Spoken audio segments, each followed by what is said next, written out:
నన్ను అభిసిన బరువుయవమ్మ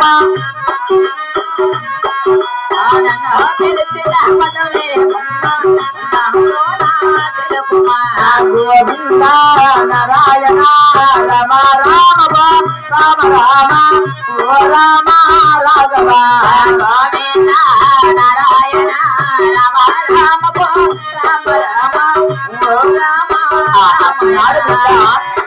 ఈ వేళకాల వీళ్ళలో జామ కాని జాములలో అమ్మా జనని పిలిచిన కారణమేమో నాకు తెలుపు మంచినాడు బిడ్డ. అలాగే తెలిపేదను ఆలకించమ్మా ఇచ్చినాడమ్మా. జయలక్ష్మి గోవింద గోవింద